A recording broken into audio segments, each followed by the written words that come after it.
starts. That's fine. And then we'll do a countdown when you're ready to record local. Okay, hold on a sec. I gotta put it into. I reorganized everything. What the heck? Okay. Okay. I'm ready to record. Okay, so on the count of three. 3, 2, 1, record. All right. There you go. Got to get that clap in there. Ben, well, so we're not like, this is going to be hopefully the most casual podcast ever, because this literally started Yeah. from like, hey, I have questions about motorboats. Wait, this could be a fun podcast. Let's do that. So here we are. Look at the Bring it patches in in. the background. Look at that. Yeah, dude. Isn't You're that great? representing. Yeah, I am. And then no firearms permitted on the premises. Yeah. I finally saw Flippin' Puffin and put up my Puffin Patrol patch. Amazing. I love it. I've been at least to one place with you looking for puffins and never saw them, and then of course finally saw them here in Strait of Juan de Fuca. Oh, wow, Awesome. cool. So Yeah. I know it's not beer o'clock where you are, but I'm gonna open my my Amundsen. Is it coffee o'clock? It's water. My Amundsen. What is this? Apocalyptic Thunder Juice is my my favorite Scandi hazy IPA. I wonder how Amundsen would have felt about apocalyptic thunder juice. There is a lot of things in Norway that bear his name now, including that hipstery outdoor clothing company that Emma's ex-boyfriend used to work for. Yeah. Maybe still does. Yeah. Nice clothes, but I don't know that Amundsen would have worn them. Maybe he would have. He was a bit of a guy. Yeah, I mean, I think some of the stuff sort of modeled on that, like historic or like period adventure gear or whatever, which is kind of cool. Those Amundsen pants. What are they? The knickers. They only go down to your knees or whatever. Yeah, do they sell those? Yeah, they do. Yeah, come on. They do. They do sell those. Oh my gosh, I'll have to get a pair because me and my best friend Suna are talking about doing for our 45th birthday. We want to do like an era expedition where we like choose an era and go with like canvas tents and like if I'm invited, can we choose 2023 as the era so I can be warm and dry? This is why you're not invited. Wait, how old are you now? I'm 41. Okay, so and you got some time to plan this. Yeah, I mean, we would do this shit next year, but they're having a baby right now, so we're like trying to plan out. His wife was like, his wife Lindsay, who's a dear friend as well, was like, hey, have you like, she brought up his 50th or something. He was like, okay, pump the brakes, we're 41. Like, we're not planning our 50th birthday yet. That's bananas. So I was like, let's push it. If she's game to give you some expedition space, let's push it to 45. So anyway, I'm noticing I'm so distracted by your office, like the Yellow Submarine, the Maersk line, Lego. I mean, the level of nerdery. Do you know what's funny? Is I've actually been noticing the same in the background, and this is great that we're now putting these on YouTube, the podcasts, because in the background you've already noticed the patches, but you've got like a Dyneema shop over your right shoulder. You know what this is? What is these are my boom preventers.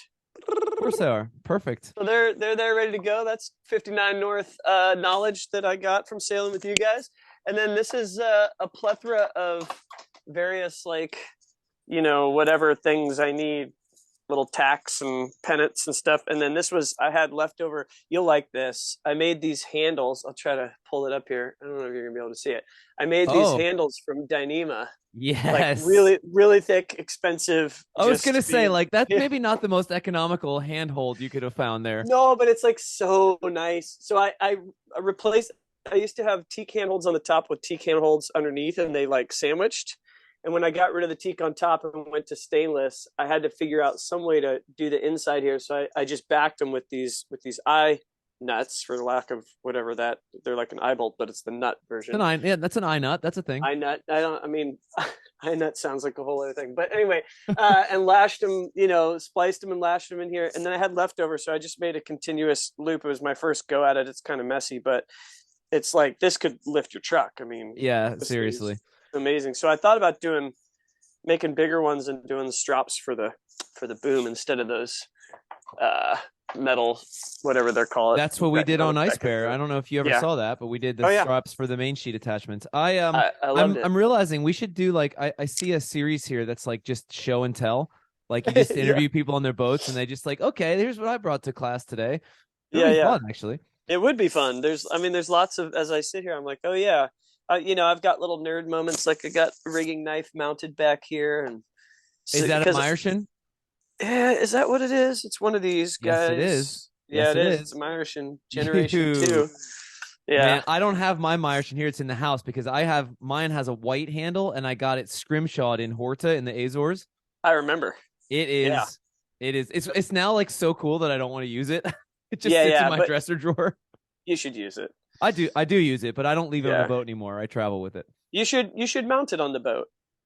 Like, like this. This is like the ship's knife. It's mounted on the wall. That is pretty cool. That is just inside the companionway. Because who like wears a knife? Like I don't know. When I'm sailing, I don't want to wear a knife. Like, well, actually, if Nikki was here, she would reprimand you. And in fact, one of the things that we started giving our crews, everybody gets a gift bag when they join the boat now, but it's like a useful gift bag. So in it, it's a Helly Hansen like 3-liter dry bag, so like just enough for like wallet and phone and stuff. And then in the dry bag, we give them a safety knife that's meant to be worn on their person all the time, and a soft shackle to like hang stuff up with. The buff the branded buff that they get, and then a hat. It's a winter hat in the cold or a baseball cap in the summertime. So, dude, you need to send me a buff. I want a 59 North buff. The buffs are cool. They're really nice. I will. Yeah. What was I going to say? But the knives, we actually switched from the Kong tethers that have the quick release.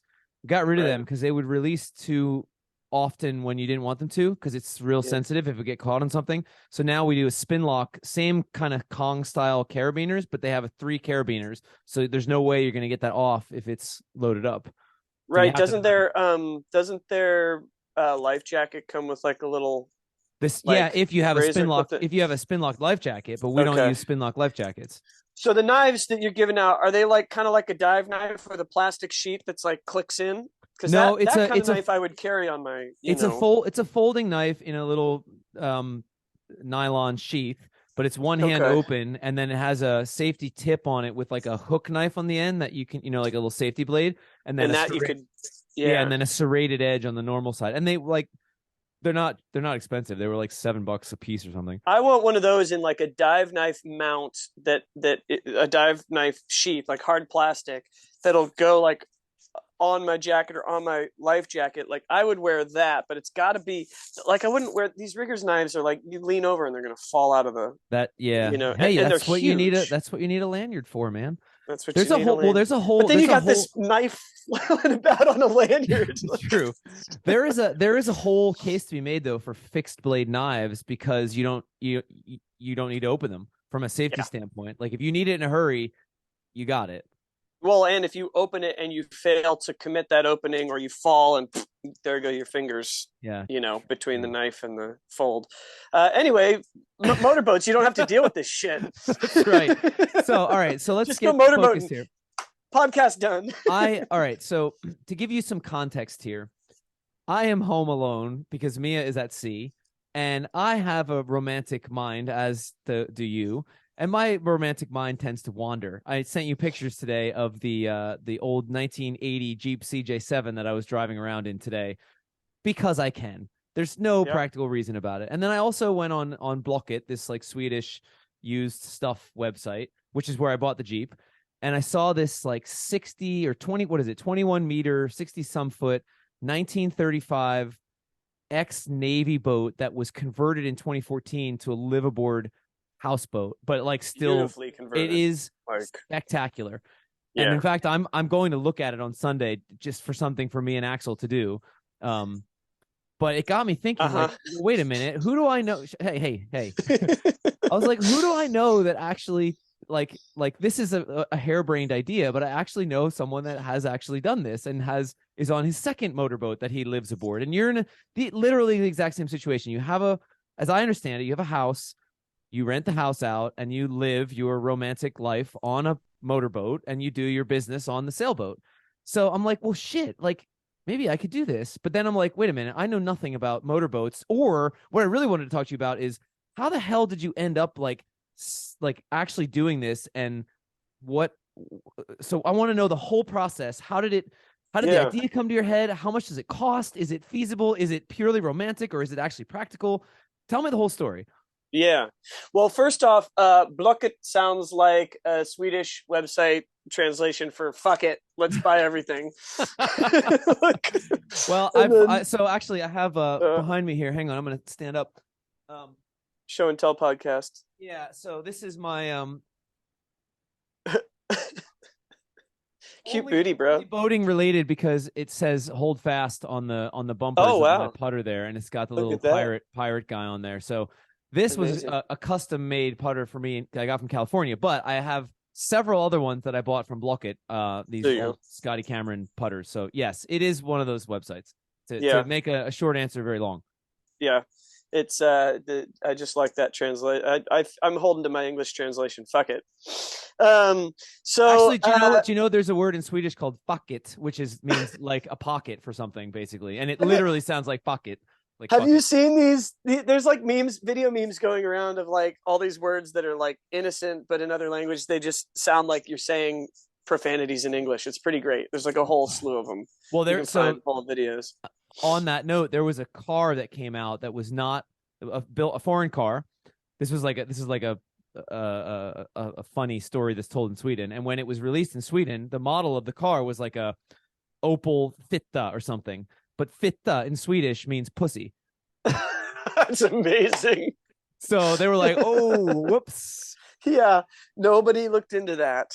Clearly, it's like releasing a car in the U.S. It's called the anus or something. Okay, so anyway, tell me this motorboat story. Well, the second thing is you're talking about you mentioned like we have the house and we rent that out and live our romantic life. Well, this morning that romantic life was the shitters full, and actually so full because I wasn't here for the last emptying. I was off on my sail to ski trip, and so my brain, we have one of those fancy electronic tank tender things, but it reads 100% full when it's like 40% full, and then you kind of have to like guesstimate or check under the bed. But it's under the bed, you got to take things apart. So we kind of just like go on feel, and I wasn't here for the feel, and so then the thing's like so full, it's like got just this little release of the stinkiest air happening, and you're just like, God damn. So anyway, the romantic life, as you say. Yeah, but I mean, you live in an old farmhouse, so it's kind of the same. Yeah, but here's the difference. I'm not in love with the farmhouse like I would be with a boat. So it makes so the annoying jobs at the farmhouse are just annoying. You're dead right. My point. You're dead right. And how did I pump out this morning? I'm trying to support my friend's business, the Turd Tug. That's like this little whaler he put together. But I didn't. The public dock is kind of full, and the wind was kind of blowing this morning, so I didn't want to go off the dock. Usually, I'll just go off the dock and go pump out down at the city dock. But I was like, I'll just dinghy over and bring over the Turd Tug. Well, in the process, I'm like helping my friend test his gear, and my other friend, his wife Rebecca, is home, and her baby is like out on their boat at anchor. So I'm there. We get to say hi. Like there's a whole like culture and a whole like community within it that it's like, okay, yeah, I'm doing this literally shitty job, but also I got to see my friends and we have a laugh about it, and learn more about the boat and its capacity and whatever else. It's Whereas my septic tank at the farmhouse, if that fills up, I just have to get a truck to come out, and some guy's going to pump it out, and none of those fun things will happen. Yeah, and if you have a catastrophe with it, you're just pissed and out a bunch of money. Yeah, exactly. All right, so how did this start? Where did this idea? Where were the roots of this idea? How did this all come about? Well, I mean, going way back, it's really the start of Sail Bainbridge, my business, which people can go back and listen to multiple episodes about that stuff we've chatted on about. But when we bought True, the boat I'm sitting on now, we had the money to buy her, but we knew somehow, out of some wisdom we didn't earn or deserve, knew that we couldn't afford to keep the boat. And so we had to start the business. Wait, you bought True as a pleasure boat? Well, no, we knew before we were going to buy a bigger blue water boat. We were like, we're not going to be able to afford to maintain that and to keep that on where we were at that time. Got it. Because our work, I was a musician and still am, but I was full time as a musician and a stay home dad by day. And Deb had her business, but it was still growing. And so we were like, we can't afford what it's going to cost to keep a boat that big. We're looking at 40 plus feet and, moorage, all that. So Sail Bainbridge was born, the idea of working the boat, but also in that thing, the whole point of getting a bigger boat was we wanted to spend the summers on it. We wanted to cruise as a family locally, gung-holing between here and Alaska, maybe, who knows. There were like plans to just do more of the boating. And that was all launched in the North Cove of Jones Island, where up in the San Juan Islands, where I just was last week. But that was kind of a harebrained thing. We're like, we just wanted to be on boats more. We'd own these two smaller boats, in succession, getting bigger. And then we wanted to get a bigger boat. So we committed to that idea. When we started the business, we lived aboard in the summer. I didn't really do a whole lot of overnight work that first year. So first year we lived aboard the boat. Family would just clear out to go, so I could go sailing. But I think I did $25,000 worth of business that first year. It wasn't like a whole lot. We were on the boat, loving life. We sailed. We'd go to Blake Island. We went to the San Juan Islands for 2 weeks, I think, that year. And so we were loving it. And we loved living aboard in the summertime. And when we did that, we Airbnb'd the house. So we were making money on the house and having this great life on the boat. And the kids were still pretty little. I mean, we're talking 8 years ago or something when we started this. How old were the kids? Well, my daughter's 14 now. My son's 12. So okay, so he was like 4. Yeah. So that'll be next year for me. Axel will be 4 next year. Yeah. Okay. So we started in on that, and then from there we realized making money with the Airbnb thing was great. And on Bainbridge, that's summertime and like Christmas time and Thanksgiving. Otherwise, you're not really getting much out of it, maybe here and there.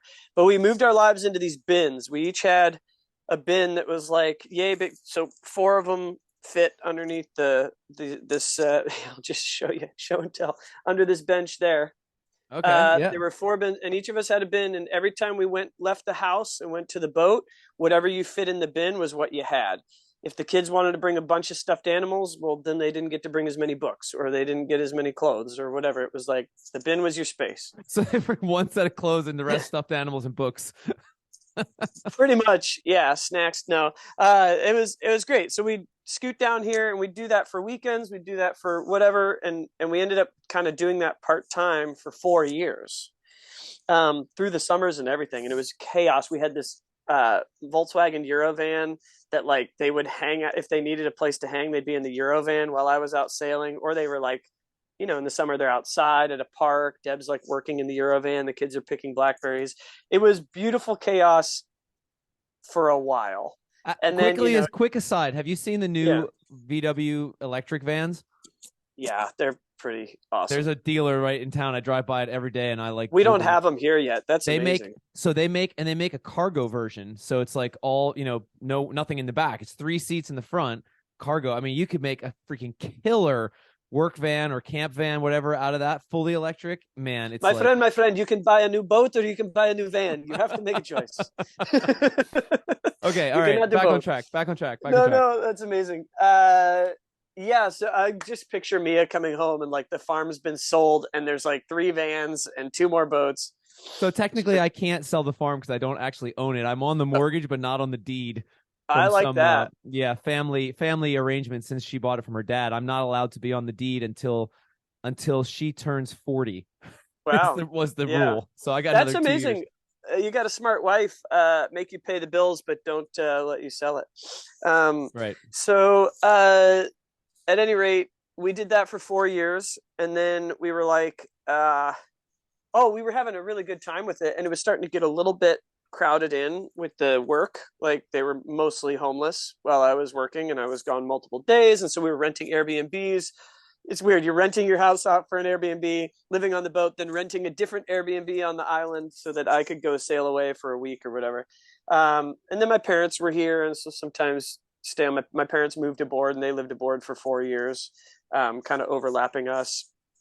So stay on their boat, or when they got the apartment, stay at that apartment, or whatever. Oh no, that was later, I guess. So anyway, Deb was like, one night, I think we were just drinking wine out on the, out in the cockpit or on the foredeck and just enjoying an evening. And she was like, this life is pretty awesome. It'd be cool maybe to live aboard full time. And I was like, yeah, totally down. I love living aboard. Let's do that. I was like, but we got to get a different boat. She's like, oh yeah, we need a different boat. We got to buy another boat. We can't live on the sailboat full time and work that. And we lose our minds anyway. I mean, this boat is plenty big enough if we were going cruising as a family of 4.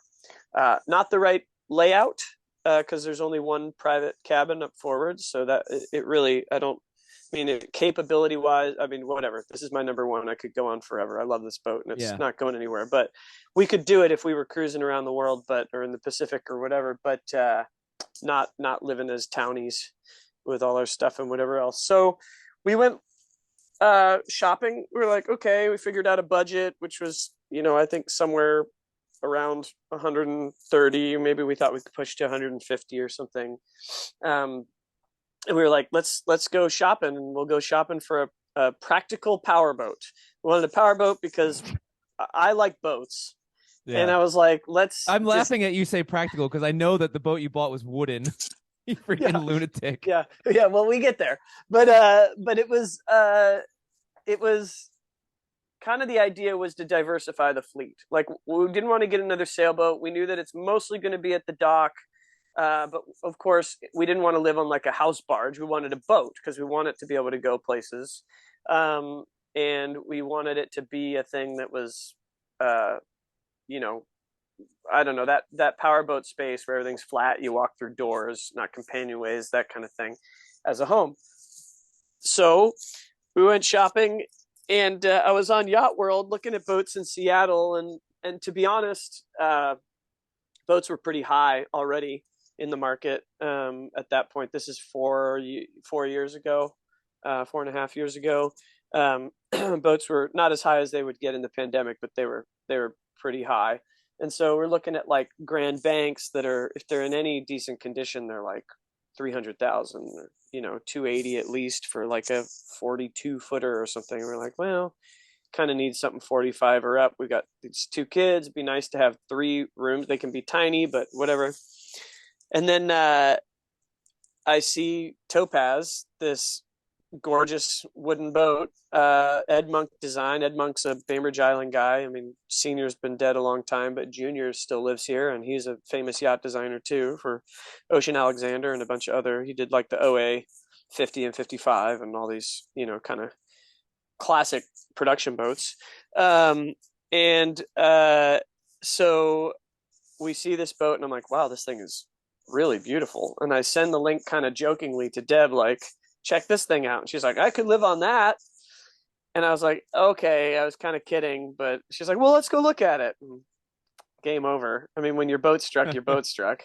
Yeah. So we go to look at it with our broker who sold us this boat, my friend Bob Schoonmaker, who runs the chandlery here. He's also a broker with Swiftsure Yachts. And we went and looked at the boat, and we're like, dadgum, we're too stupid to know what we're not seeing, the things that we're, what we don't know, and we'll learn along the way. But we really liked it, and the price was pretty decent. As my friend Pete Marshall says of Marshall Cove Marine Paints, he said, whatever you pay for a wooden boat, you've overpaid. And he's a wood boat guy and a shipwright, which is pretty funny.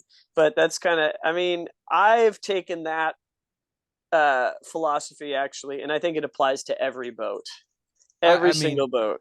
Mia says this too when people ask about like resale value and stuff. She's like, look, are you going to try to resell a pair of hiking boots? That's not why you buy them. That's a really good analogy. The hiking boots. It's an expensive pair of hiking boots, but still, it's like you can't, if you go into it with that mindset, I don't think you're necessarily doing, at least for me, I mean, we're both romantics here, so that's never in the consideration of what you're going to get back. You're getting back so much more in the experiences you have on it.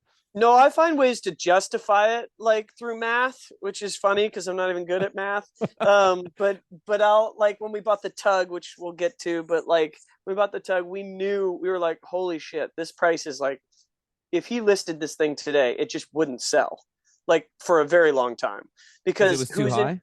No, well, but like, who's interested in a 1956 steel converted boat? I mean, they are, like, you're looking at an even older one. Arguably, that looks like it's a yard, finished job, but there's been like a lot of yard work on this thing, and then it was like home finished as well, with very, very good work done to it. But it's unique, and it's old, and it has old Detroit diesels in it, from the 60s. And all these things scare people, I'm finding, with a boat I'm trying to sell that has old Detroit diesels. Yeah, Topaz is still for sale, right? Yeah, we'll talk about that. So essentially, when we were, to get to my story, is I was basically like, how do I justify, if we're going to raise our family on this? Like, if we buy it for X amount of dollars, and we decide how many years are we staying on this? Well, let's break down what that amount equals per year. What does that look like in comparison to rent or to a mortgage? Almost nothing. Like, way less. Even at $250,000 or $350,000, which we didn't pay, but like, you can break it down over 10 years and go like, oh, wow, that looks a lot different. Or you break it down over 20 years, or you break it down. And of course, there's all these other expenses. So that's kind of insane. But there's also all these other pleasures. That doesn't work with math. It doesn't work with math. Yeah. Yeah. I mean, I guess the math thing, the only thing that's not accounted for is typically, although in Sweden anyway, the housing market just crashed, but like typically you're going to get a return on that house price that you're not going to see on a boat. That is the construct within which we have created a world to believe and live in. I mean, honestly, like, you're not wrong. Like, that's the world. Everyone's like, yeah, it's great, but like, I also had a baby in 2009, and the world was completely on its head, and we were both out of jobs and owned a place that was underwater. And so we've kind of been through like this weird, a friend of mine was like, man, you kind of been through this like modern day Siddhartha experience. And I was like, well, except the Enlightenment, but but like, kind of like rags to riches kind of thing. Like, we've been through enough of that cycle that I don't really buy into much of it. It's like, yeah, we own a home that's like, the value is far exceeded what we paid for it now, but like, how long does that last? And do we get out of it at the right timing, or do we do this sort of thing? I try not to worry about it. But so I'm an artist. Yeah, you're even worse than me. So leaving aside, now I have some real practical questions since you brought up the math thing. Leaving aside the value of your house property, is it financially viable to rent it? Are you more than breaking even renting it? And most importantly, who deals with the maintenance? Yeah, I do. And I am bitter about it, and I resent it. And things don't really get behind, but things are like always stacking up with the house, it seems. Is it still Airbnb, or is it no, it's long term. We've had renters in there heading into their third year. Okay. And they are great. We've had the gamut. We had a really great renter when we first rented it. The new police chief on Bainbridge had moved to town. That's a good guy to have renting from you. He was fantastic. He's so cool too, but he was fantastic. I mean, it was like, and it was before his family came out, and from Norfolk. He was the Norfolk police chief. Which he came from like a staff of like, I don't remember, like 9,000 or something people to like a staff of like 30. You know the joke about Norfolk, right? The Norfolk theme song. Oh yeah, wait, I know it. You told me. We don't smoke, we don't drink, we don't drink, Norfolk. No, yeah, that's right. I forgot that. It's so good. You could get your ass kicked saying something like that in Norfolk. But yeah, he came out. He was like just the best tenant, because it was like his computer, his pen, his sheet of paper, and like his uniform laid out, and like everything was neat and tidy. And then we had some real messy renters. Like, everything was messy. Dog, 2 kids, crayons all over the wall. wonderful people, but just a hot mess with the house. And then these people that are in now have one kid, and they're like minimalists, and the house could be. I'm like, if we ever move back in this house, you guys are decorating for us, because this place looks amazing. So how far away is the house from the boat? Oh, like a 2-minute drive, just right up. Wow, okay. So I'm in Eagle Harbor, which is kind of central southeast side of Bainbridge Island, which is kind of long. We like look right at Seattle. Like I'm looking right out here at the Seattle skyline.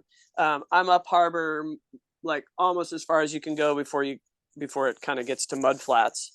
To my starboard side here, like I'm facing the shore, and to my starboard side here is like, if you go half a mile that way, maybe a mile, you have the ferry terminal, and straight up north from the ferry terminal, up the street that comes out of the parking lot, is like a 10-minute walk to our house. Wow, cool. So it's a really cool location. So wait, so the rental more than covers you still have a mortgage? Yep. Yeah, we do have a bit of a mortgage still. We did pretty well with it, and we've paid down a lot of it, but and it was low for Bainbridge to start with.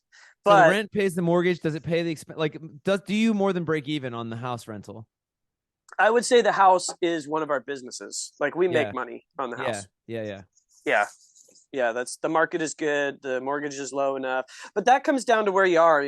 Like this place is pretty sought after. Yeah, sure, exactly. So yeah. But and yet you have three boats now. Okay. Well, I should have 2 boats. So the story is, we bought Topaz. We lived on Topaz very happily for 4 years, almost 4 years. We love that boat. I'm looking at her right now. She's right out my window across the way where this boat used to sit. She's gorgeous. I don't think I will again own a boat ever that's that beautiful, like just from a beauty standpoint. And people are like, oh, it's a lot of work. Yes, it's a lot of work, but also I own 3 sizable boats now, and I'm keeping up just fine with that boat, and it's not overwhelming me. I'd like to have her off my roster, but I can do it, and we've had 2. Well, so then before we get into the selling of that boat, like basically 2 years ago, we had some people come to us who said, we want to be the next caretakers of Topaz. And we were like, well, they left a note on the boat. And we were like, this is crazy, because Deb and I were just talking about how we kind of need to find some more space. We've got these budding teenagers, a tween and a teen, and we're, they probably could be roommates and survive it, because they were sharing a room on Topaz. This is only 2 cabins, 2 sleeping quarters, and they probably could have survived it, but like we weren't going to survive it as parents. We were like, this is miserable. They fight all the time. Like there's just all this. I mean, there were nice elements to it too. Like almost every night I sat on the companionway stairs there that go down to their room, and they were on these high bunks on either side, and I read to them every night. It was like very sweet. Cool. And it's the interior is this, like, I mean, it feels like you're in a gentleman's smoking lounge or something. Like everything's teak, and then it's black, button finish, leather upholstery, and we have a big, like, vintage looking world map on the wall, and the lighting's all rad, brass lighting. And it's a really, really cool boat. And Ed Monk was a rad designer, and then this guy, Fabrice, took it on 20 years ago and spent 20 years doing a full restoration, and just did a bang up job. So it was a great boat, but we needed more space right when these people left this note. So we started chatting, and they were like, we'd love to become friends and be caretakers and this and that, and whatever. And they were cool. We met with them, and it was cool. But you're also like, this is a transaction of sorts. But they kind of dragged their feet on it for a long time and came and went in their interest, but they had sparked our interest already. So we're like, well, we're going to move forward. We're going to find another boat. And we're like, we can't sell you the boat until we buy another boat, because we're not going to deal with it moving off and then moving on. My vision was the boats get rafted together, we move our life over, and we sell the boat, which is what we did. We just haven't sold the boat yet. So we went looking for another practical power boat that would be big enough for us. So we were looking, bigger wasn't really the thing. We needed another stateroom. Even if it was a broom closet. So how big was Topaz? Topaz is 48 feet on deck. Okay. But she's got a big aft cockpit, kind of hang area. Yeah. So the house, like our sleeping quarters are just like this half doghouse thing, Yeah. that you're down inside of. So it's very, very small. We slept in a full bed that was wall to wall, 3 walls around it. It was, and just like one hanging space. It was just very, very small. Yeah. Tiny house living on a boat. Like really tiny house living. It was like living in an RV, not a bus RV, like just kind of a normal RV, a van RV. So, but the boat worked for what we needed when we needed it. And then we wanted a bigger boat. So, or more space. So we needed a third cabin. A lot of boats. There were some cool boats like the Nordhavn 46, which nobody can get. They didn't make that many of them. It's the first generation of the Nordhavn, but it has a third cabin. It's like this weird 3 cabin structure, even though it's smaller than Topaz. So I kind of tried to get this guy to sell me his. He was not interested. He's like, no, dude, this boat bangs. This is like the best boat ever. And I like the idea of a single engine, lower maintenance, lower fuel costs, just putter along. I'm fine going 6 knots if we can get there. And I kind of like the idea of I think those 46s are class A, like ocean vessel. So like everything dogs, it's like a true offshore. It's got a little get home motor. Anyway, I looked at those. There was like one in Indonesia and there was one in Seattle. Both were like way overpriced and kind of in shit condition. And then the one here, I was trying to convince this guy to let go of. And then every other boat, it was like pandemic time and every boat was just through the roof. And they were all like, I don't want to offend people on this podcast. They're all sailors. It's okay. They were all boring, like white guy, like white collar yacht club boats. Yeah. And I talked to Ed Monk Jr. and I was like, I ran into him at the grocery store and I was like, Eddie, what do you think about the OA 55? Because he designed it. I'm like, we're looking at some of these OA 55s. He goes, well, I got to tell you, the construction, because I think they were built in Taiwan. He's like, the construction is amazing. The joinery is really good. He's like, but they weren't wired for shit. And all the mechanical stuff is problematic because they're old now. And I was like, thank you, sir. Moving on. Cross that off the list. Yeah, cross that off the list. So we went with a bunch of different squirrely, pathways, mole holes and rabbit holes and whatever, just chasing after all these different boats. I even looked at I looked at like a seahorse at one point. I don't know if you know those boats. They're pretty ugly. I don't. A high top Dude, sneaker? They're not quite, no, they're not like Italian sunglasses, but they're like they're still like a little beefier looking. There used to be, there's one right across, you won't see through the window. There's one sitting right here. They basically bumped the house out so there's no walk around decks. Yeah. I can't do it. Deb's criteria had to do with interior and galley and all these other things, and a place up top to sit in privacy that we could put canvas up and she could sit out and not be leered at, the hottie that she is. She didn't put in those words, but I will. And my criteria was I need a separate wheelhouse, so Grand Bank's out, because I need a dedicated wheelhouse so I can drive this boat without. As opposed to what? Like someone like the Grand Banks has an off-center helm like in the galley. I see. Okay, yeah. And then everybody here drives their boats from up in the flybridge, which drives me fucking nuts. Why? It's like, because it's the worst. Your boat is like spinning out underneath you and you can't communicate. You can't step out the side and grab a line.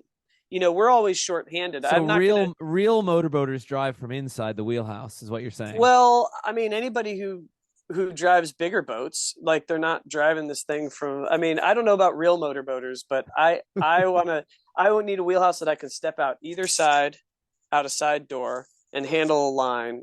I need to be able to essentially single hand whatever boat I have. Yeah. Although my kids are great Aria is really great at helping. Ocean will get there, and Deb, if I even raise my voice so she can hear me, gets all annoyed and walks away. But we use a radio now, and because those Detroits are loud, you can't hear anything. But these boats that if you don't have walk around decks, I think that becomes a safety issue. Yeah, sure. Because you can't like these guys coming in on those, what did you call it, a high top sneaker? These people roll in on those, the boats that look like this. They're like a wedge. Yeah, exactly. And high top sneaker. Yeah, the only place you can stand at the bow on your knees and maybe be relatively safe. But if you're leaning with a line or anything, you're going over and you're falling like 12 feet. Or you can stand on the swim platform and you can dock that way. There's no other access to a line or line handling because they have this much, if anything, with a shitty grab rail. So anyway, I'm like really digressing on my opinions about boats, but I was like, I got to find something that fits these criteria. And I'm motoring out in the sailboat, going out on a sail with some clients. And I look across the harbor and I see what is now EWEN ROSS, the boat we live on. She's been in the harbor for 9 years. I've always gone, that boat is just so cool. Like, it used to be green when it showed up, and then it was painted this brick red. And I was like, well, that's cool. I wonder what the story is on it. Got introduced to Michel Girard, who owned it before, and he had spent 9 years restoring it. I met him like 3 or 4 years ago when we redid the engine on this boat through a friend that came, a mutual friend who helped out, and went aboard and got the story and all this. And I was like, that's a cool boat, and realized he was on his second boat restoration. So he's obviously project oriented. So I was like so deflated from not finding a boat for us. And I'm starting to look in Florida. I'm starting to look in like Fiji. I mean, I'm literally like looking all over the world for boats. Europe, like, I'm like, I have no idea how I would get it, anywhere. I was just being a romantic. And I'm scooting out of the harbor to take some people sailing. This would have been 2 summers ago. And I see Michelle's boat and I go, oh my gosh, he's a project oriented guy. Last time I saw him, he was about a couple years away from being able to have this thing done ish, if a boat's ever done. And I bet he's ready to move on from that thing. So I sent him a text and I'm like, hey, Michelle, hope everything's great. I have a couple questions about your boat. And he sends me a text back that says, oh, that's amazing timing, because I've just started thinking about maybe selling it. And I said, well, who said anything about buying it? And he said, you did. So he knew in me asking that I had a few questions about his boat that he wanted to, that I wanted to talk to him about buying it. So it was a very slow conversation. We first started in, he had a number that I had guessed would be his number, but it was quite high. And that was kind of the like, pack your bags tonight number and get off the boat. And then we kind of hemmed and hawed. Was he living aboard? Yeah, he's lived aboard the whole time. Okay. And he's just done an absolute bang up job on this thing, man. I mean, it's his vision for it was really, really stellar. And I would say the execution is stellar too. There's like things that I'm coming through and I'm like, oh, I would have done that differently, but like, it's not done wrong. Everything was done well. He didn't really spare expenses on it. It's workboat finish. Everything is put in with like fasteners and filler pieces, so you can take everything off and get to any. It's not all joint kind of finish, man. Oh, it's amazing. And just had a ton of steel work. He gutted it to the absolute frame with nothing in it, and cut out the engine room and reconfigured so there could be a hallway and a companionway and another room and stateroom and head, and because the engine room used to access from both sides, and cut off the whole middle of the boat with like headroom. So he did all these changes. That's maybe a whole other podcast of touring the tug. But we talked for a while, a couple months about it, back and forth, and then he kind of said, you know what, I'm not ready to do this. This is a bit much right now. Okay, we'll wait. So, and the people that were interested in Topaz, after conversation back and forth, were like, well, we're not really ready, maybe in the spring. And then Michelle was like, maybe in the spring. So we're like, all right, everything's on hold till the spring. We just kind of let it go. But I kept shopping, but there was nothing. And all these people, all these tech bros buying boats thinking they're going to be boaters, they've bought them all. They sat the whole pandemic. They didn't use them at all. Now they're in shittier condition, not being cared for, and they're all flooding the market again, which is real helpful for selling my wood boat. But anyway, I don't have anything against tech bros, just that they're there. I'm gonna get so much. This is great. This is great. This is we're being authentic now, Ben. I need you to hold that thought because I need to crack another crack a beer. Thunder juice. Hold on for one second. Yeah, get your thunder juice. I can just talk on. I can say anything while you're gone because I know you're not even gonna edit it, so I can just go on and on. My apologies to tech bros, I tease, but there were a lot of bros that did that. Okay, I was just talking to your audience about all kinds of things. I was going to say I didn't hear a word you said, so that's great. I hope it was all good. It was real good. Where were we? Springtime. Springtime rolls around, and Michelle wants to sell the boat, and we decide on we go through all the stuff. He let us come over and like hang out for a day as the family, which was so awesome before we talked about a contract or anything. That was really cool. So we could just get the feel for it. And so one of your questions was about offline, I think, was about Deb, my wife, and her, kind of role in this. I mean, it was her idea to live aboard in the first place full time. And then it was her idea to buy Topaz, and I had to kind of convince her on EWEN ROSS because it's a really cool looking boat, but it's not coming from Topaz. It's not like this beauty. It's not a beautiful boat. It's an old working boat. It's an old Harbor Patrol Portland Fire Department Harbor Patrol boat from 1956. I actually just recently found a photo of her in her working days, which took me forever. But it's a really cool looking boat, but it's got like an old work boat look to it. So it wasn't the stunner in the same way, but what we loved about it is it's unique. Nobody else has it. And that's a criteria for us as well. We can't be in one of these boats where we're just closing the doors and running the air conditioning and watching, CNN. That's not like, that's like the yacht club jam. Like you don't even meet people at the yacht club anymore because all the doors are closed and the air conditioning is going. But we really liked kind of the uniqueness of it. We liked the layout of it. We're like, it's not perfect, and then it didn't really have 3 separate staterooms, but the wheelhouse is a stateroom in itself because it has a watch berth that's like almost that's a full size. That is so cool. You need to tell Ocean because he complains about it. He's our little homeboy and that like literal home house boy in that like he's like, Aria gets her own room with a door that closes and I'm in the wheelhouse and Dad's always up here with things. And, but it really, I'm like, dude, you're going to go to college with a photo of you don't even have to write an essay. Just put a photo of your room. You'll be fine.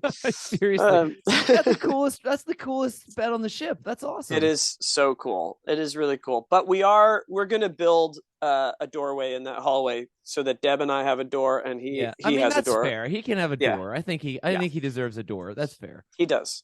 And the ship, it'll shrink that little companionway, but the ship deserves doors. Like it's kind of the proper thing to do that everything closes off. Michelle just never got around to it. He lived on his own. He didn't need to have everything closed off. So, but at any rate, he came around. We came to an agreement on price and the surveys and timing and closing date, which I think was early July of last year.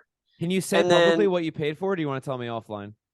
No, I can tell you. We paid $250, which is too much, as we said before. But one of the ways that I justify it, I guess, is that I talked about the long-term math, but then also, like, it was $100,000 less than any other boat that would have maybe worked for us. Yeah. So I'm like, I could have been unhappy on a boat that was $100,000 more. Yeah. Not unhappy, but not romantically unhappy. I get it. Yeah. I get it. This thing brings me the greatest joy. Yeah. And so right at that timing, the other romantics who wanted to be the next caretakers of Topaz, were like, it's not right for us. This timing isn't right for us, whatever, blah, blah, blah. And we were like, okay, cool. After like over a year of discussion, but whatever, everybody's got their thing. Yeah, like real courtship. So then we listed it, okay, which is a whole thing to list the boat. We were going to do this offline. We list it, and then a couple months later in September, they come back and they're like, we want to do it. okay, great, we've got a buyer, whatever. We should have done this offline, but now we have to pay, seller fees. Thankfully to our friend, but still, it's like, It's like we're selling 10%, right? Yeah, we're selling the thing for 150,000. Like that's a lot of money. Yeah.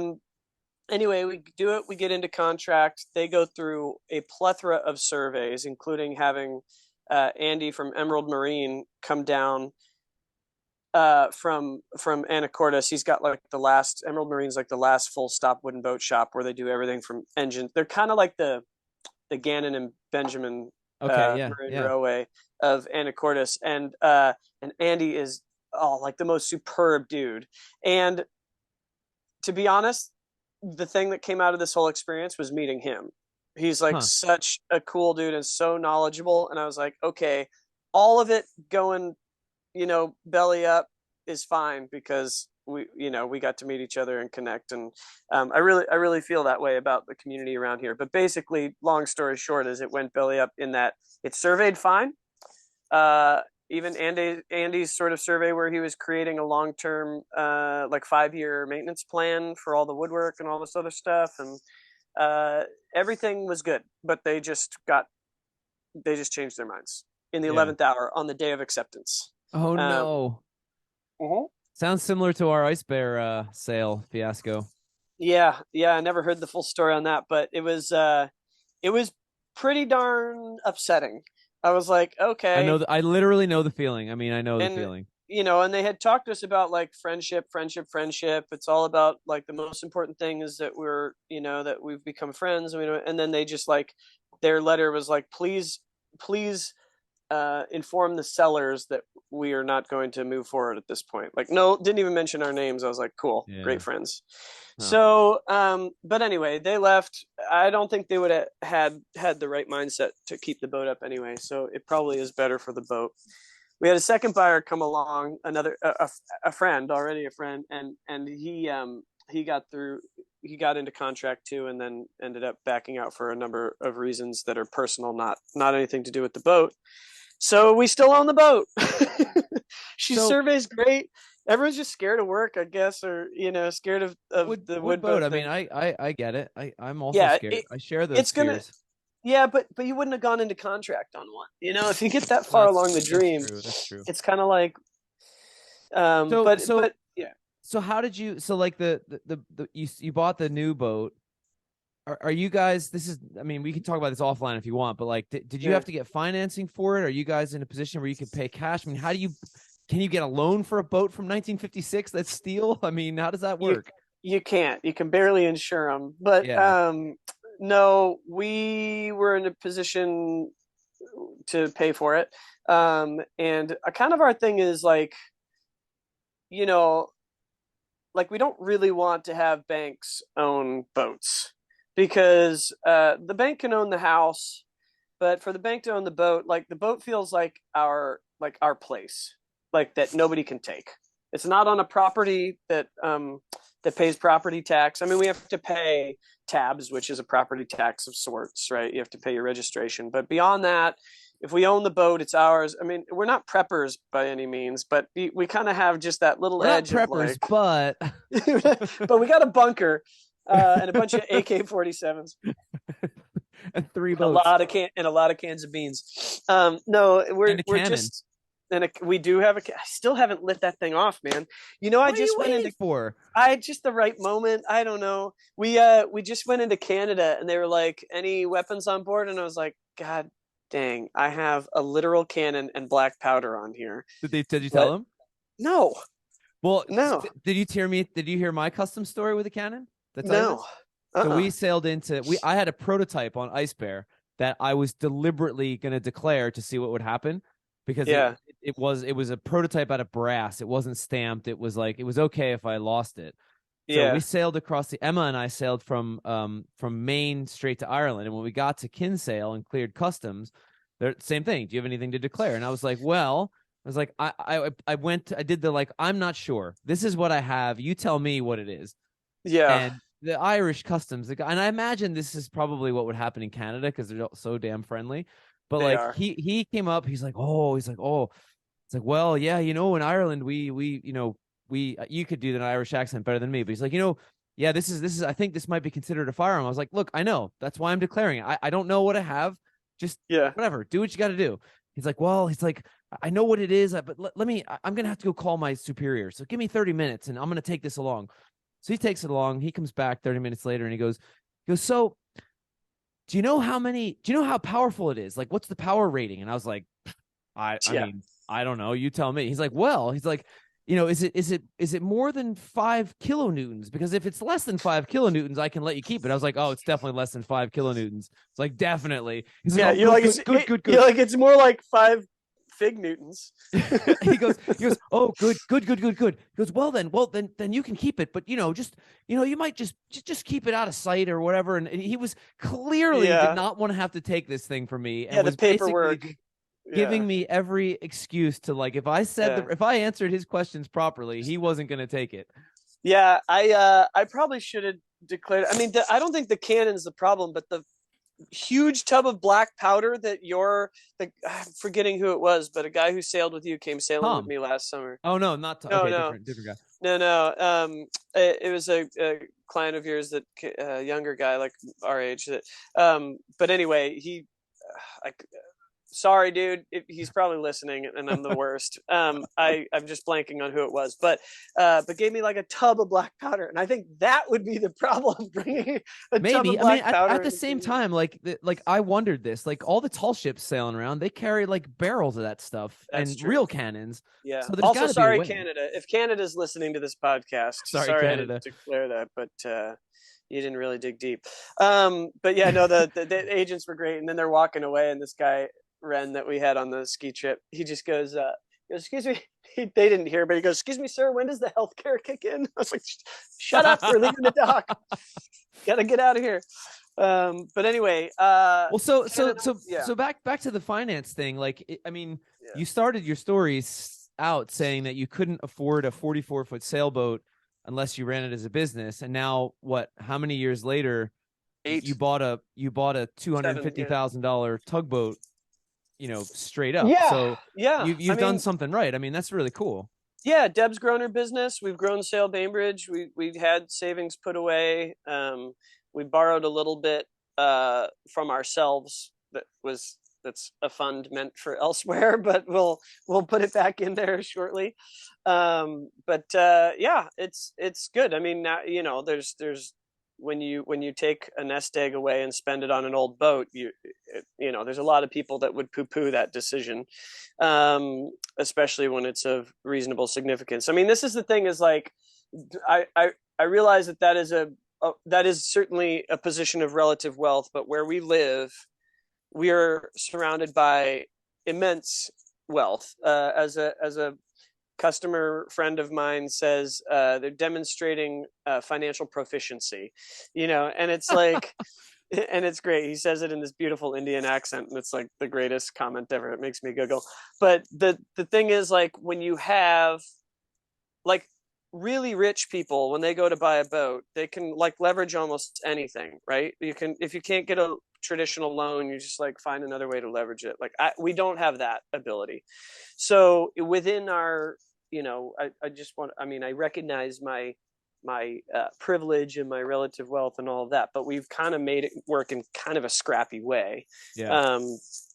Even though $250,000 are real, US dollars, it's a lot of money, but it is not what these yachts cost. I mean, I'm living on a 60-foot steel yacht, like, that is rad and, like, really capable. We just found out this spring, in some gnarly conditions, and an absolute joy to operate, super easy to maneuver and operate. It was built for, it's basically a tugboat. It's got pretty big wheels on it and a lot of propulsion and a big old such a motorboat or pretty big wheels. You mean the propeller?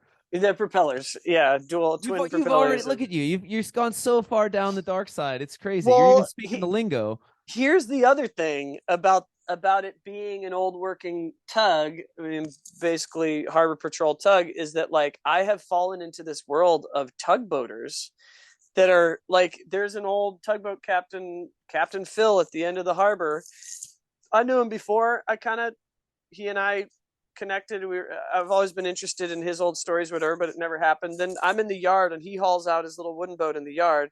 He's wearing his Shively tugboat hat. And he's like, oh, he comes over. He's like, I actually was on your boat in Portland in 1987, I think it was. And I was like, what? Go on. He drove he was the pilot for the fireboats in Seattle for 25 years. Wow. And then ran his own tugboat company, Shively Tugboat, which now I have a hat from the 80s. Hell yeah. Original Shively Tugboat, Bainbridge Island. It's rad.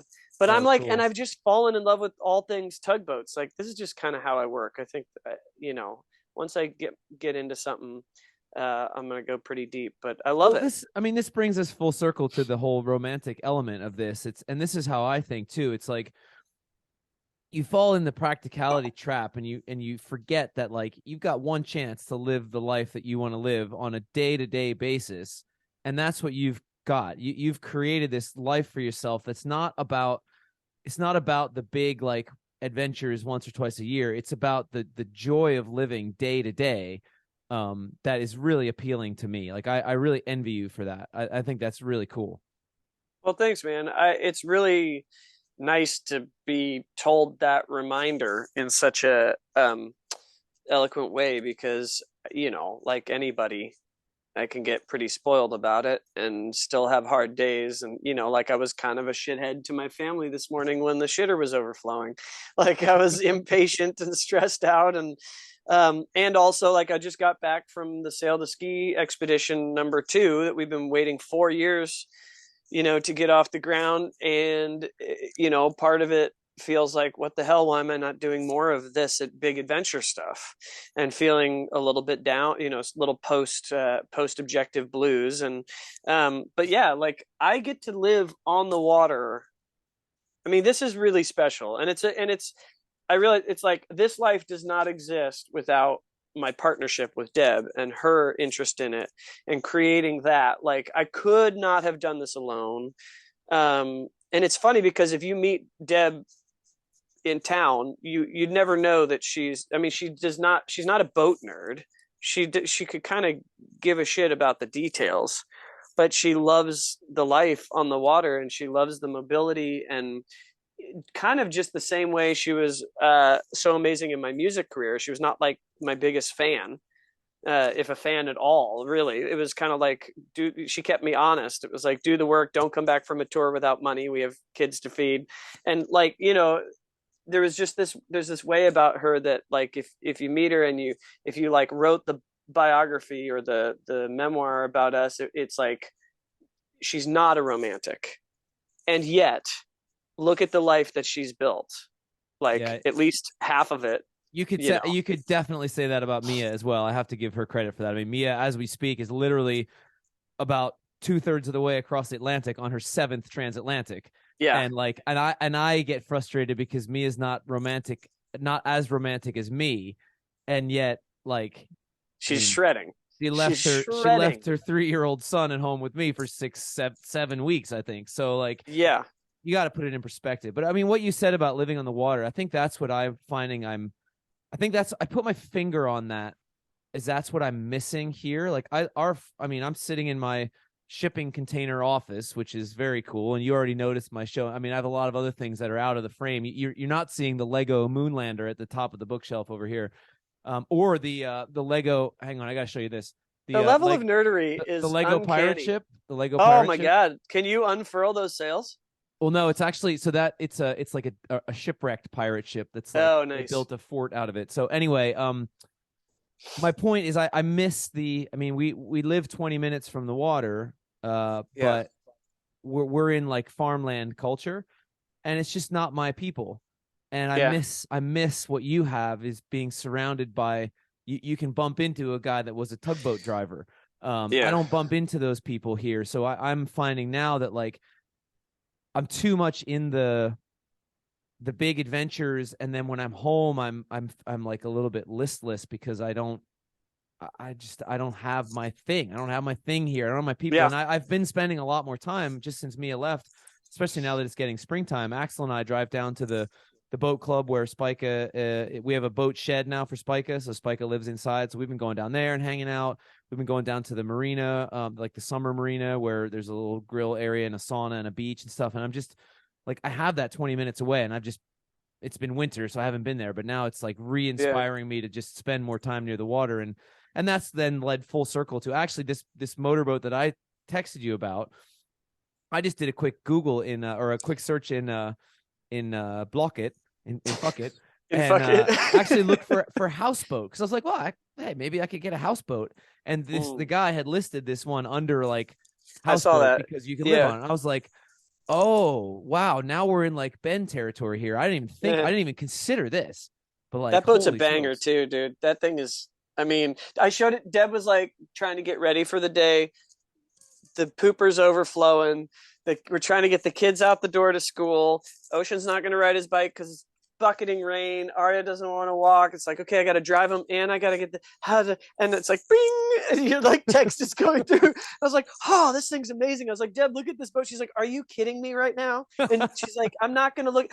And she like kind of forced it out, and she's like, I'm not gonna. Oh wow, look at that. You know, she's like like zooming in on it. She's like, oh my god, this thing is like what we want. And I was like, it's what we have.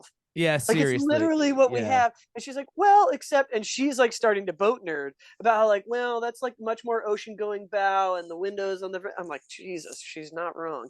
Well, and it has 3 staterooms, which is, that boat would be so killer for us. That's like, so what I see that there's 2 staterooms and the bunk beds, and I was like, perfect. We're not having any more kids, so Axel can have his own room, and then he can have a bunk beds for friends or my dad or whoever. And right. I'm letting my mind go too far down this hole, but I am going to look at it. It's Friday as we record this. On Sunday, Simon's actually going to meet me in Stockholm and go check it out with me, and I'm going to take Axel along, just at the very least for something to do. But like, I can't resist. I have to test the waters. I have to see it for myself. My official position is, Mia, I'm sorry, I'm not encouraging. I'm just listening. I'm just listening.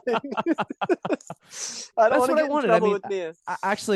Mia's going to listen to this, but actually this is like, this is what I'm learning about Mia. Well, what I should already know by now, is like Mia, 20 years in. Mia can be romantic, but it has to be thought out. It can't be, I'm very spur of the moment. So this is part of my research and talking to you, is like thinking this through and being like, is this actually something that is like feasible?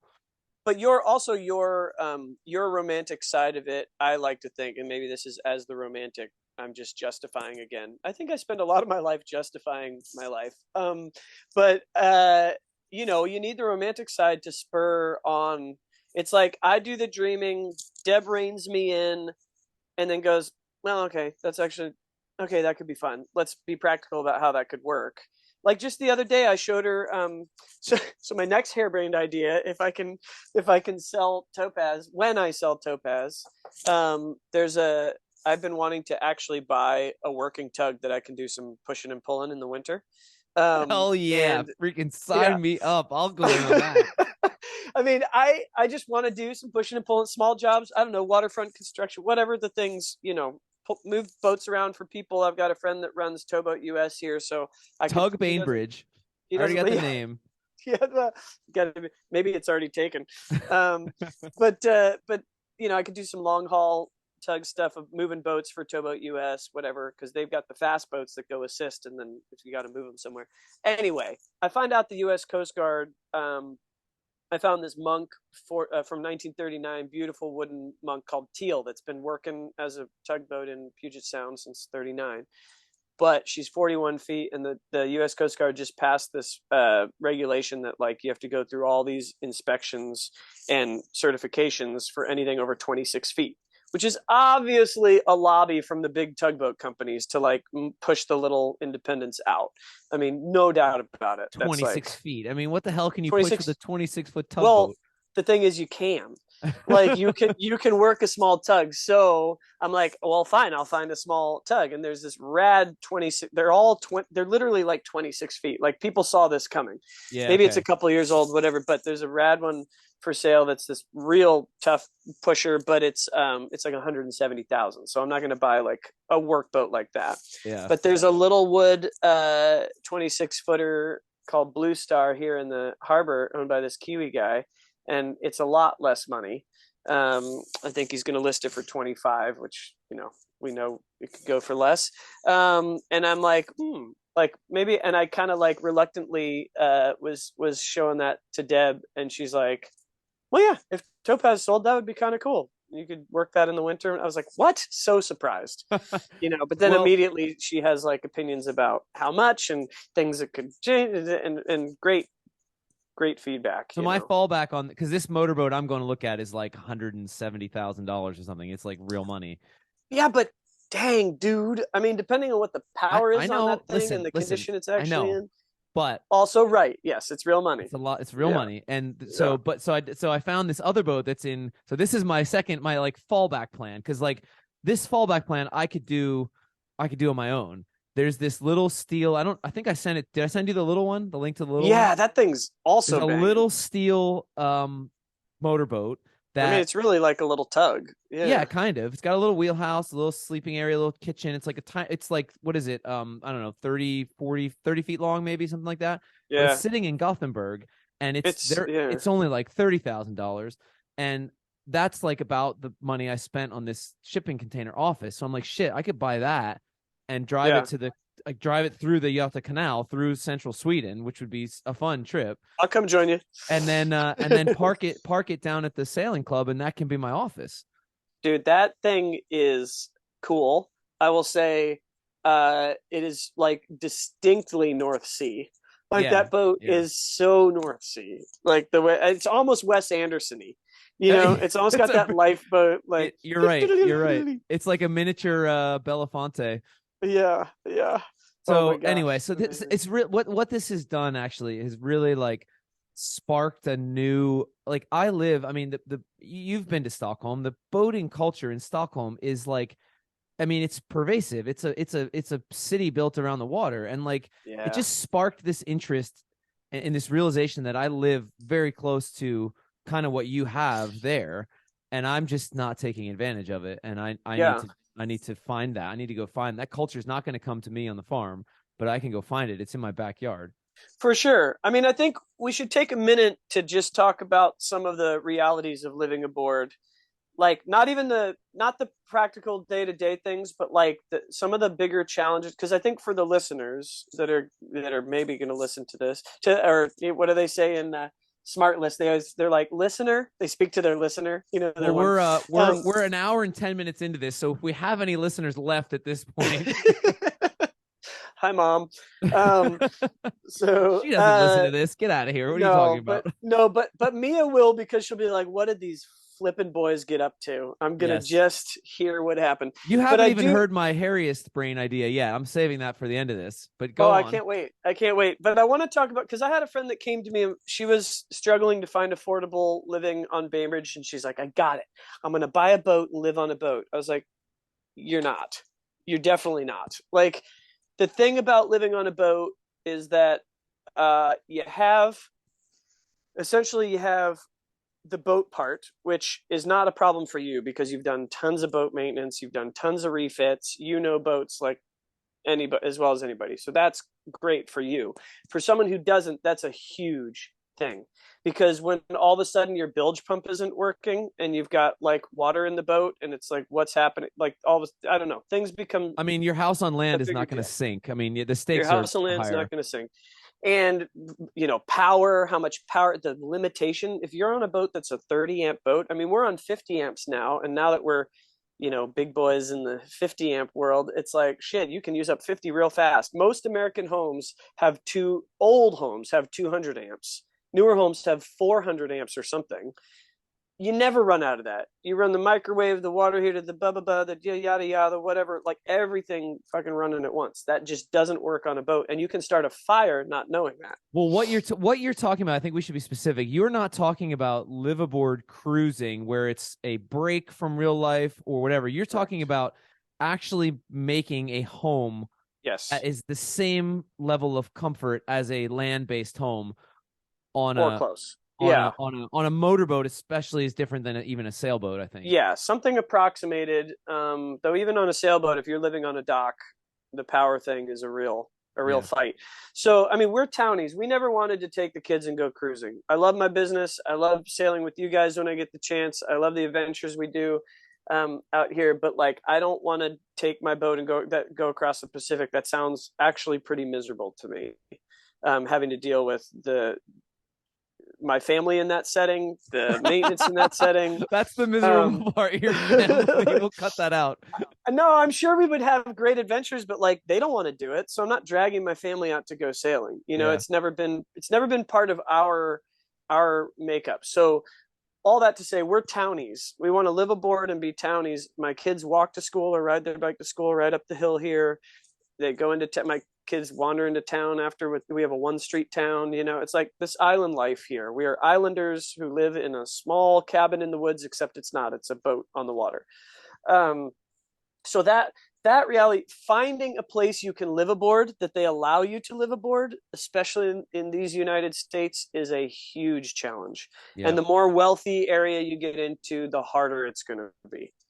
And so we were in the community for a decade before we were starting to live aboard. And even then it's been a challenge. And when we had our 50-footer, you know, we could kind of do a little dance between a couple different docks because we had like official status, but only one slip here at the pub. So we spend a lot of time on a friend's dock. And then in the winter, we come here to the pub marina, which is great. Having a pub that owns the marina, that's just perfect for a sailor that wants to walk up the hill. It's literally a pub that has a marina. I'm thinking, yeah. I thought you were abbreviating like the public marina. No, this is literally the harbor public house is right off my bow right here. And it's great. It's the best drinking room on the island. And has all these old vintage replica Hall Brothers shipyard flags from way back when ships were built here and stuff. It's really cool. So we come here in the winter, but when we bought the 60-footer, it was like, oh, we can't trade slips anymore. I can't put the 60-footer in the slip there. But the owner here was generous and gave us the end spot out on the linear in the winter for the 60-footer, and then was like, yeah, you can just put the sailboat there in the summer. So now I have a better place for my business too on the linear. So it's all like kind of worked out, but these are people we've had a relationship with for a decade. And it's just not that easy. You want to buy a boat from not having any boat to live aboard. It's like, man, it's really, really hard to get in. Most of the marinas are if they haven't just kicked all liveaboards out, they're sort of shrinking it through atrophy and not bringing in new liveaboards. The state of Washington limits to 30% of the marina being liveaboards. So that's pretty small. The state limits that? Yeah. Even if you're a privately owned marina, you can't just... Correct. And the state also limits that you cannot be a full-time resident on a boat on a dock, and you can't be a full-time resident on a private dock, and you can't be a full-time resident on a boat on a private mooring. So why is that, do you think? Why? What's the point? It is totally, it was an attack on liveaboard culture. It was like everyone through the 90s and into the early 2000s was like, liveaboards are a bunch of derelict junkies and we're going to clear them out. And it just wasn't true. I mean, there were a lot of gnarly boats here on Bainbridge, especially. You had people that were definitely a group of people that would have been homeless without their boat. In fact, one guy, Ladder Mike, has lived in the ravine for 12 years since they kicked everybody out and changed the state laws and stuff. But I could go on for days about that. I mean, the violation of international safe harbor laws and all that shit, it just goes on. But I own a mooring out here and I can't live on it. I'm not sure I can accept that. Yeah. I mean, I can't fit my 60-foot boat on it now anyway. Just the swing room isn't there with the other moorings there. It's certainly strong enough, but on Topaz, we looked at it, and and the thing about Topaz is all the people on the south side of the harbor that like kind of fought this shit for 20 years, like Topaz rolls in and it's a double standard. Like the boat's so beautiful, they're like, oh, keep it wherever you want, as long as you want. We don't care, So I don't know if I interviewed. I don't even remember if we talked about this on the interview, but when I had Moxie Marlinspike on a few years ago. He told me this story at Broadreach where he was in San Francisco, and he's like, or at the time was like a self-declared anarchist and was trying to like push the boundaries of this kind of stuff to prove a point. Yeah. And one of the things he did was like him and his friends would dumpster dive at the back of Whole Foods and cook meals for like 300 people in the local park. And then Whole Foods eventually had to put padlocks on their dumpsters for all this like perfectly good food. So similar kind of vibes on that. Yeah. But he did, he was building a houseboat, and Moxie's really smart. He was building a houseboat, and he looked up the local regulations and stuff. He's like, all right, I can keep this houseboat here in this one. This was in San Francisco, in this one particular area, and like there's no law that says I can't do this. And so he built this houseboat out of like dumpster dive lumber on his cargo bicycle and all this stuff. So incredible. And the Coast Guard towed it away, and he's like, show me the law that says I can't be here. And he basically was just like steamrolled and they moved Dude, it it's out. next level. There was a little house out here, a little cabin house, but on a float, registered through the state as a boat. Registration numbers on it. Engine on the back, outboard engine. When that dude lost the right to live out here because you couldn't be permanently anchored, a lady and a woman in a harbor just south of here on Bainbridge in Blakely Harbor bought it from him. Got him a little money. She was like, I'll make it into a fun like girls hang or whatever. She has a boathouse. She's the only boathouse in Blakely Harbor, the big dock. She has this fucking thing inside the boathouse, registered vessel, and the city towed it away. Why? Like forced her to make it go away. I don't know. Her neighbors were after her, I guess. Some neighbors were after her that she had this like live aboard thing that wasn't legal because they were worried. I couldn't get an answer. I was like, and even other people who are boaters down there, my friend Bill, like helped her tow it away because she had to get rid of it. And I was like, Bill, I don't understand. Like, it's a registered vessel with the state. The registration is paid and it's tied to her dock where a vessel belongs. Yeah. How do they have the right to make her get rid of this thing? First, she had it on the outside of the dock, which she could also do because it's a vessel, and the neighbors complained, so she put it inside the boathouse. That's infuriating, man. That isn't so infuriating. I mean, I've never known a place where people gave such a big shit about the way other people are living their lives. But that's all kind of the negative side of things. I guess I could go down that rabbit hole for days. There are challenges to living aboard. Basically, I would say nobody in their like high homes on the bank wants anybody to live aboard. Yeah. So that's the challenge. Yeah. But those of us who do it and live down here, A, don't give a shit, and B, are having a great time and have a great community. And the city did do some cool things. They created an open water marina, the first of its kind in the world. So it's moorings that are designated as a marina and are designated through the state with a exemption with 100% live aboard capacity. So they're live aboard moorings in the harbor here. So you've got your own little live aboard derelict tent village. yeah, it's actually not. It used to be, but yeah, no, a lot cool. of the older guys a couple of and younger guys actually, a few people have died off and a few people have left and moved along, but there's actually kind of like there's young professionals out there now, and there's two families that live out there. My friends are one of them, and yeah, speaking of family, cool. Do your kid? You mentioned Ocean's need of a door, which is fair. Do your kids like the life? They do.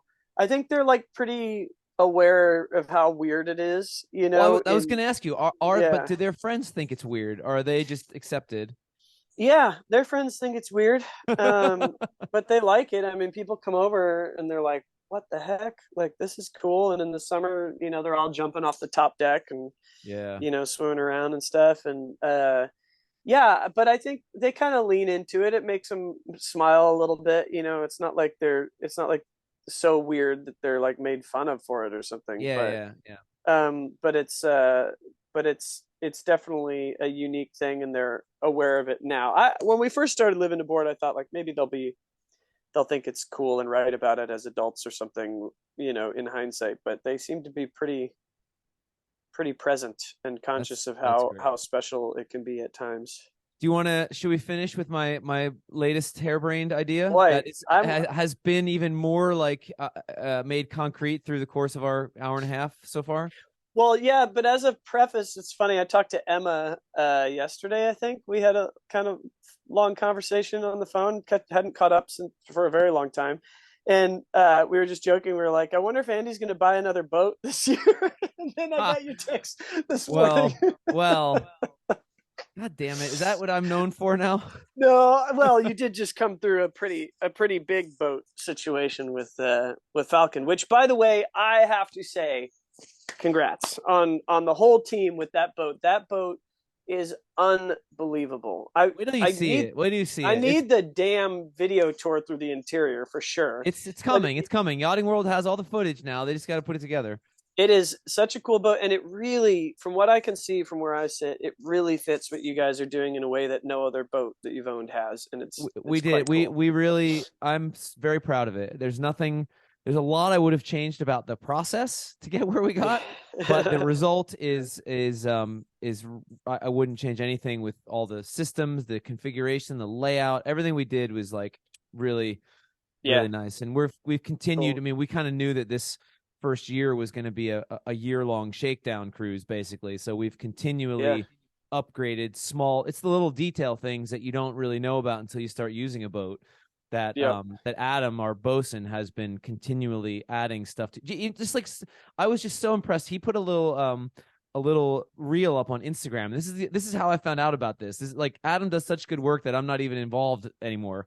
So I saw, and this reel was like, just like split-second images of like this whole thing that he'd been doing, because he was in Las Palmas for like 3 weeks doing maintenance before the transatlantic.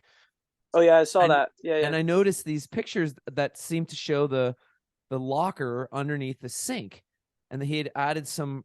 And I asked him, I was like, "Hey, did I see that right? Like, did you add like rails in there?" Because what was happening, these giant lockers under the sink with shelving, but like if it's on the high side, everything falls out. So instead of like make a fancy teak fiddle or something, he just went and bought, bimini frame components that you can sort of like Lego together, and built these little stainless sort of rails that prevent stuff from sliding out. And it looks awesome, and it's extremely functional. And I was like, yeah, I love that stuff. That little small stuff. And like, I just love that. So, I mean, you lucked out with that guy. Yeah. He's Adam. Shout out to Adam. He's great. Anyway, my harebrained idea is Falcon related, actually. Going back to 2017, I want to say, we've had, sights set on going to the Pacific, because why not? Like, that's the next logical, how many times can we sail circles around the Atlantic? I mean, forever, basically. Yeah, forever. Yeah. But me and I met in New Zealand. Neither of us have been back since 2006 when we met, and or 2007, I guess. And we're like, man, we should coordinate taking the boat to the Pacific with us, like going back. So the original plan, the idea was like, well, maybe we'll move to New Zealand for 6 months or a year when we take the boat to the Pacific, and we'll base ourselves there to sort of like be closer to, because the time zone difference and everything, managing the program and sailing the boat. And that's cool, but like New Zealand, your wife's from New Zealand, so like all about New Zealand. But so for you, it's easy. But for us, it's like visas and all this other stuff. And then we thought, well, also wait a minute. Very far away. Well, it's literally as far away from Sweden as you can get. I think it's almost like the antipodean point of Sweden is New Zealand. That aside, then we're like, okay, well, we've got some friends in Hawaii, like Paul Exner's in Hawaii, and Lyle and Katie, who we know from the rally stuff. So like, Hawaii's American. We're all American. We just go there. We just show up. So that's like actually moved up the list. But then the more I got to think, it's like, well, wait a minute. Like, Mia and I actually years ago talked about moving to Seattle, and all this big lecture that you've just given me on how great the community is there. Like, shit, why don't we move to where you are and park up there for a year while the boat does the Pacific season. So like, I support it. Yeah. So there's talk of possibly 2025 would be the first chance we could do it. It's not that far away. But the reason 2025 is of interest is because it's the last year that Axel is not in real school. And once they start real school in Sweden, it's like mandatory school. Yeah, most of Europe is pretty serious about it. We have a good opportunity to go away for that year and not affect his schooling or anything. So it's going to be a big commitment if we decide to take the boat to the Pacific. I mean, I already have a calendar planned out. That's the easy part. But but I really like the idea of moving out your way. So that's kind of why I was also asking, like, hey, what's your house going to be doing in 2025 there, Ben? Yeah, who knows? Who knows? I mean, it could be available. Housing is a problem around here. It's well, I'll just live on Topaz. Just don't sell Topaz. Dude, if I still have Topaz in 2025, man. Is like Airbnb a thing? Do you Airbnb no, it? Could you? No, the marinas don't allow it. I would do it. I'd do it in a heartbeat because I'd get to keep a rad boat and pay for it. But it'd be like, I don't know. Is that work and that wear and tear worth the money anyway? It's at some point even the idea of buying this little 26-foot tug, I'm like, what do you do? Just sell the boat and have 2 boats and go do the things you want to do on your sailboat. See, this is the problem with folks like us, though, is you can't help it. Like, you can't help it. It's not your fault, Ben. Yeah, well, you got to think about it, but I'm learning, probably just from my wife, who's smarter than me, like to take a beat, and just go like, okay, what does that look like? Because like I want to do this trash pirating thing from the sailboat and sail around South Sound and pick up trash all winter and like put together this whole like kind of nonprofit arm. It's like never any time because I got 3 big boats to take care of, and what am I going to do if I go buy a tug to push and pull? And I don't know. It's I love it. Crazy. I love it. But it's great problems to have because I love. Here's the thing, you joke about me being on the dark side for sure. Get me a boat, put me on a boat. I honestly don't care whether it's a sailboat or a powerboat. If it's interesting and it's cool and we're doing something cool with it, I just want to be on boats. I want to be on the water. I want to be actively on the water, and engaged in a community. And that's what I love about it. So I'm here for it. And if you move out here, dude. And cut. That was perfect. Great. And scene. Awesome. I'm with you. Yeah. I mean, you remind me. Have you met my friend Lee and Rachel? Yeah. I met Lee. I haven't met Rachel, but yeah, Lee was in Annapolis when we were. Yeah, sure. So you guys are exactly the same. You can't help but do everything. I mean, Lee has airplanes and boats and fans and like all this stuff. I mean, he just and that he acknowledges it. He's like, yep, I want to do all the things. He's like, he's like, life is short. I want to do everything. Let's do it. I mean, whatever. We should try at least to do a bunch of it. We got to live today, and I think it's great. And I hope. Hey, I know 2025 is a long way away, and a lot can change. It's so short. It's so short. I like your idea, man. We'd love to have you out here. I'm gonna run it by Mia. I'm serious. Like if we do when we do Falcon in the Pacific, someone's gonna need to go and manage it. So it's like there's not a. I mean, I'm gonna live somewhere where I have friends. That's my criteria because I don't have. Yeah.